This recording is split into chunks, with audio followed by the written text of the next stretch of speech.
106.9 FM, 1390 AM The Fan, 106.9thefan.com, and on our mobile app as well. The Full Court Press, Eric Frandsen and Ajay Salveson. We are pleasured to have defensive coordinator of Utah State Aggie football, Coach Ephraim Banda, joins us here. Coach, hi, how are you?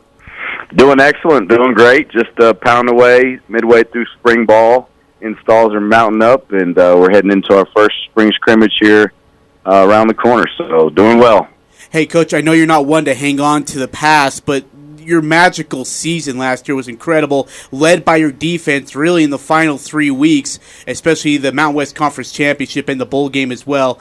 I know that, again, you're moving on, but you guys had your ring ceremony a couple weeks ago, had a chance to celebrate that season. What did that mean to you?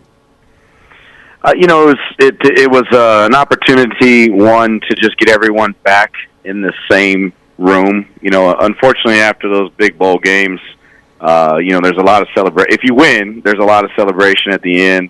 Guys are getting pulled in different directions. And really, guys, at that point, it's kind of weird, to be honest with you. People just jump on planes and head home. So you don't get to see everybody like you normally would. It's a very awky, to say the least, situation. So it was great to get everyone in the room together one last time. And obviously to get those rings, which is at the end of the day is the ultimate goal in terms of winning a conference championship. It was really, really cool to celebrate that accomplishment, celebrate everything that went into that. Last year was just a special opportunity. The rings came out phenomenal. Guys were super, super excited.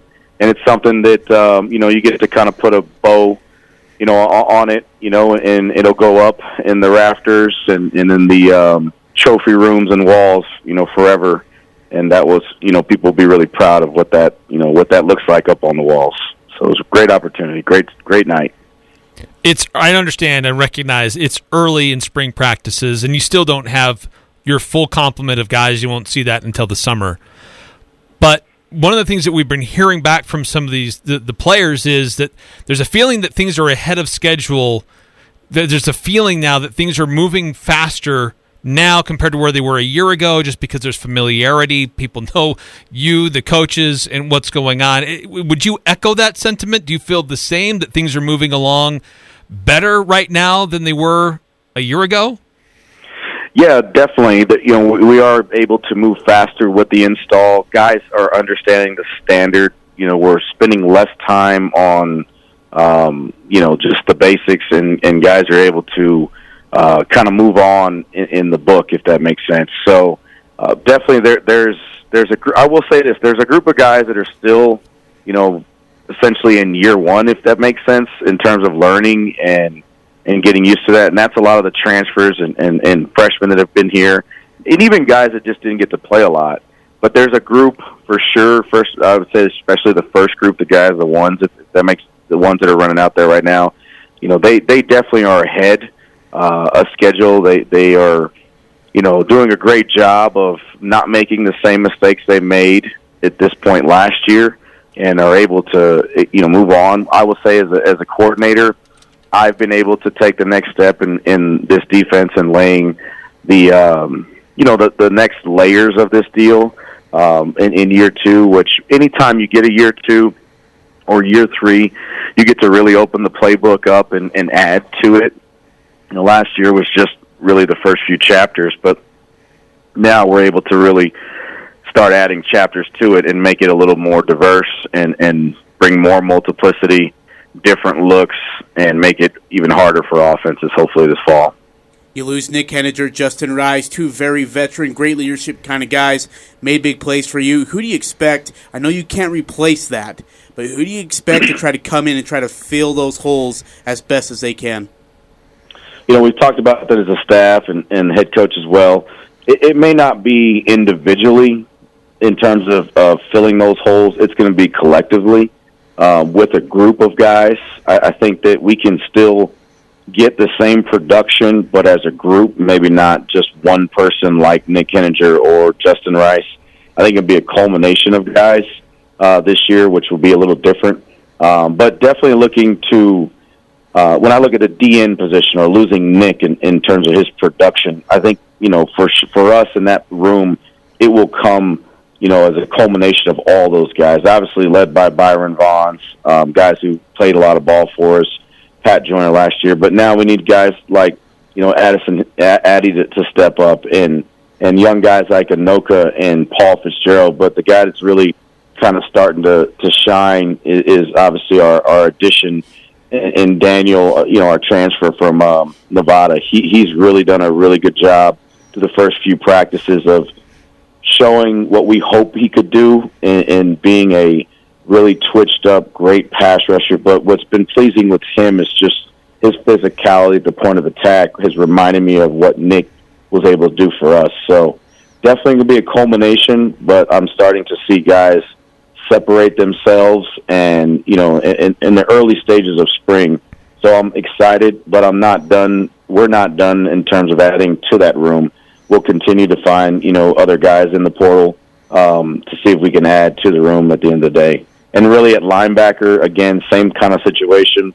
I'd like to see, the development of Siona Moa, Kina, and then obviously bringing our transfer and Ajay from Washington. So I've been pleased early in the process of seeing that, AJ, sorry, MJ, our transfer from Washington. I've got AJ and MJ playing linebacker. I'm going to screw that up. You guys have screwed up too.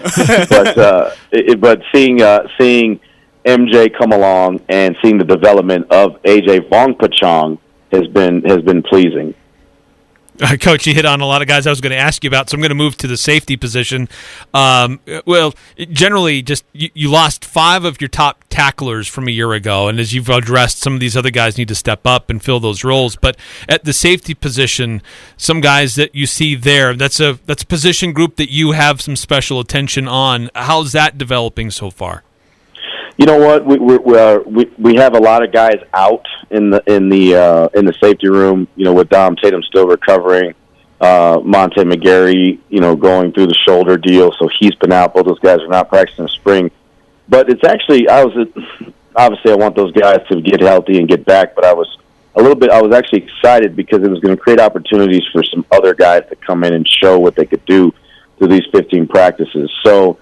Obviously Hunter Reynolds is still back there doing a phenomenal job at Rover, taking the next step, again, moving farther along in the playbook than most. So really been pleased with him. The addition of Gervin Hall from the University of Miami has been exactly what I expected on the field. So he's done what I thought he would do at this level in this situation at field safety. He's got to continue to do what he needs to do academically to give himself the best opportunity for our team and for himself, coming this fall. And then really the 2s and 3s of what I've just really been enjoying watching in the competition in that room. Ike Larson early through spring practice has shined, but also has looked like a freshman. So there's the inconsistency, but definitely the flashes of his ability have shown. Still a long way to go. No one needs to anoint him anything yet, but definitely has shown some positivity there, and I'm excited to see where he grows and matures, especially learning from Monte and Gervin over the course of the year. So I've been pleased with him. Luke's battling, there coming off the foot injury. He actually told me yesterday last year was kind of the year mark when he actually broke it, so he's still battling himself back, but in getting acclimated, at the safety position. So been pleased with that. And then, just seeing guys like Keith Harris and Dustin Burdett just to keep developing. So it's been, we're a little shorthanded, but it's been good because you get to see guys compete and see what they can do. So I'm excited. We get Dom and Monte back healthy. It's going to be a really talented, full room of a complement of guys. Coach, you going back to the defensive front. I know Coach Anderson, after a few games this season, notably Boise State, BYU, to some degree Wyoming, said we've got to get bigger, more physical up front. And some things you did with scheme, you were able to get around some of those things where maybe the guys on the other side were a little bit bigger that you were going up against. But do you feel like that issue has been addressed through recruiting and through transfers, or is that something that still needs to be developed with some holes you're still trying to fill before we get ready for the fall? Yeah, no, we're still trying to fill holes. Now, I will say the guys we brought in, when you watch us right now, and it's not just the front. You can't just see it as the front. You got to see it as the whole group. And I will say, stepping out there in spring ball, we definitely look different. With the addition of Gervin Hall, adding, Ajay Carter to corner, Sean getting more reps at corner, the up front, guys like Phil, which, will come along, and even at linebacker, moving MJ to Will and moving AJ to Will and MJ in at Mike. We already look bigger for sure. We are what we are up front. It is obviously, we're going to be smaller and twitchier and move a lot more than most. But I would say defensively, and the guy I'm really missing too, excuse me, the guy I'm really missing is Switz. I mean, when you add Switz and his size to the box, to the front, it really changes you. So, been very, very pleased with Switz, our transfer from Arkansas State, his urgency, how he's attacking practice every day. And when you look at him, and he's a specimen, man. He is big and strong, but he can flip his hips and play in space. So I think we have started to address it. I don't think we're done addressing it. We'll do that after spring, with the addition of a few more guys to the front and possibly even the back end in terms of getting more length and size. Defensive coordinator for Utah State Aggie football, Ephraim Banda, joining us here on the Full Court Press. Coach, will Tay and Dominic Tatum both be healthy enough to get ready for fall camp and for the season? Yes, we anticipate them at some point being ready to go for camp. Obviously you got to be smart with those guys and the injuries that they have. We won't rush them. But I anticipate them being able to participate in something at some point in camp. Luckily, Monte's played a lot of football. They are sitting in meetings, and I'm drilling them as if they are on the field, probably harder, that they're just sitting there. And I ask those guys more questions than the actual guys on the field. And then Dom's still young, but got an opportunity to play last year, which would be good. Both those guys going into year two, I think the mental reps have been good for them. So I anticipate those guys at some point factoring in.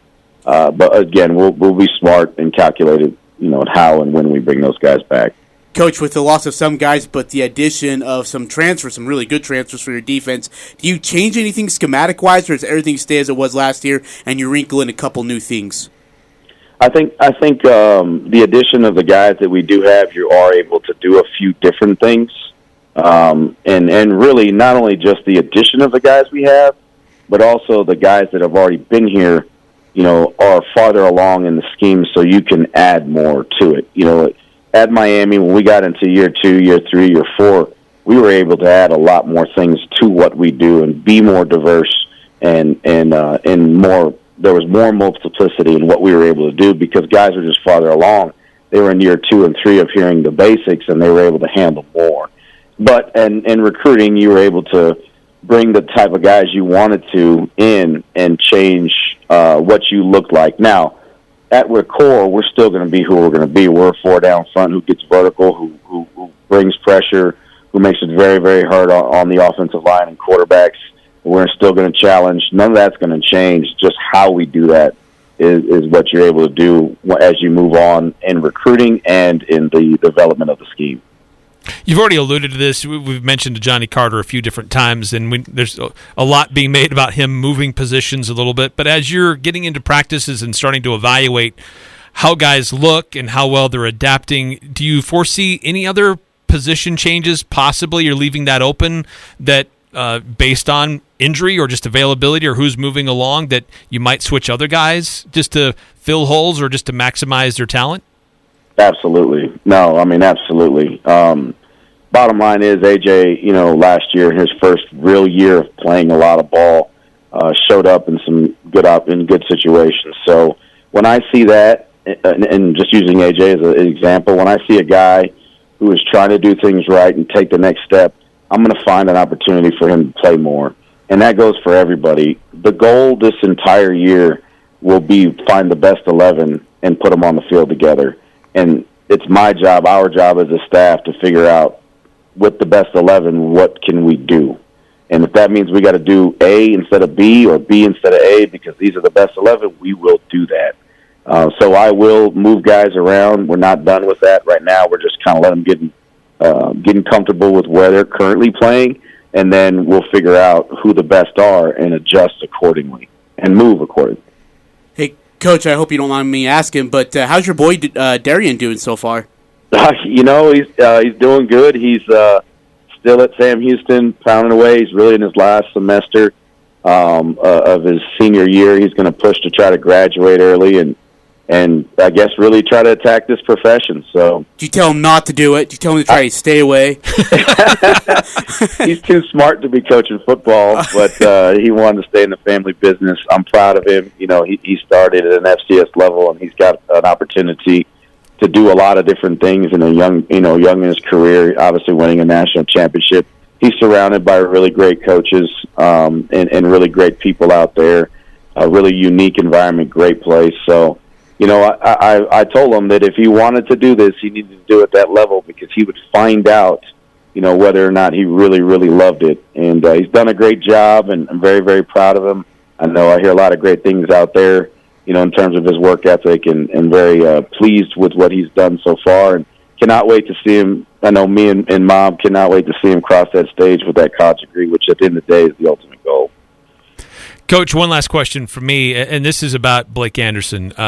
A guy that you're close to, that's a very tight-knit coaching staff, and that guy has gone through so much tragedy in his personal life. It's sad. It's nuts. But what's it been like trying to work with him and help him out, deal with what he's been going through, especially the last, 24, 36 months? First, I will say this: you're in awe. I'm in awe as a father, as a husband, as a man of God. I'm in awe of his strength. He is one of the strongest human beings I've ever watched. Walk. This earth in terms of his ability to get up every day and put one foot in front of the other. I know it's not easy, and like you said, he there's times where he walks with a limp. And when I see that, I want to be the crutch. We all do, individually, for him. We want to help him carry that cross and take the weight off of his shoulders. There's not every day I wake up and I try to find a way to make his life easier right now. And because of the human he is, and because of the man he is, and father and head coach and colleague to us and friend to us, he's special. And when you're around a person like that, you're motivated way more by just wanting to do good for him, and that's what I am. I want to be the best I can to please him and to help him and his family the best way we can. Because bottom line is, you do feel helpless sometimes, when you're in a situation like we are. So all you can do is the best job possible for him, and then be there to support him as much as possible. I'm trying to make his life as easy as possible, and so that he can, lead this team, but also be there for his family and be there for himself. So, again, in absolute awe of his strength, it obviously, comes from, his belief in God and what he truly holds true to his heart and what he believes in. And every single day when I see him walk by my office and see, him put one foot in front of the other, it just fires me up to keep doing the best job I can for him and to keep becoming a better person. Hey, Coach, final question from me, and don't hang up because I asked this, but I'm sure you were a very hot commodity after the season was over based on the great performance that you were able to put together with your squad. What was that process like, and what kept you at Utah State? It's never easy. I will say that. Getting to the end of the year, having success, and being called and asked about opportunities. But I learned a long time ago that the more you give, the more you get back. And I felt personally that I was in a phenomenal situation as a young coordinator to still be able to learn from a phenomenal head coach and human being in Blake Anderson. I'm not one of these guys that's rushing to the next job. I want to be really, really good at what I'm currently doing. And Coach Anderson Blake gives me that. I know that I can always walk into his office and ask him a question about a coordinator, a personal situation, how to handle something, football scheme. The ability to walk in there and him to coach me through those things means more than anything. And the lifestyle that he provides for us as a staff and for me as a family, I need. I'm the type of guy that will sit in here and grind and work really, really hard. And he has been great for me in that light. And that means way more than a better job in terms of money or, league or any of that. So for me, those things mattered more.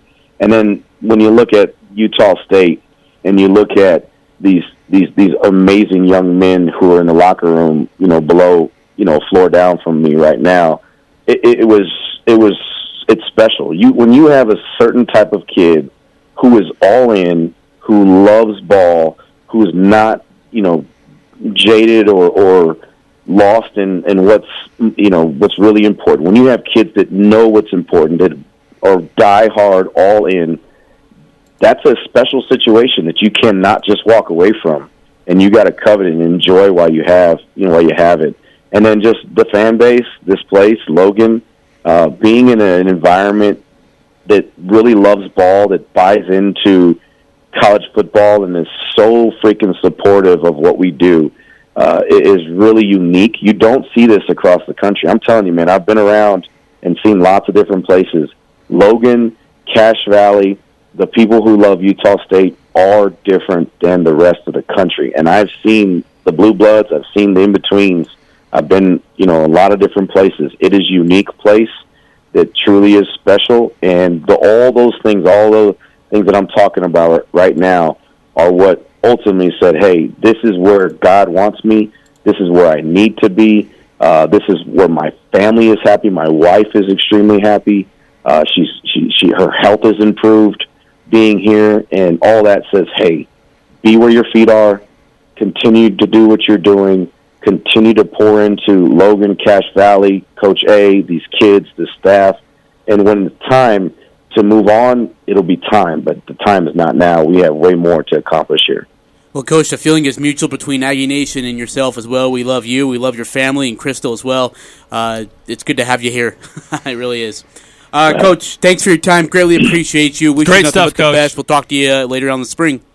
Absolutely. I appreciate you guys. Anything you ever need, I'm here. I don't care what it is. You guys do a phenomenal job, just being supportive and being here for us. Y'all do a great job in what you do. So we love it here, and we cannot wait to see everyone in this stadium that I'm staring at as I talk to you on the phone right now, packed and ready to go for UConn. Let's do it. Coach, thanks for your time. Absolutely. See you guys. Thanks, Coach. Thanks, Coach. Absolutely.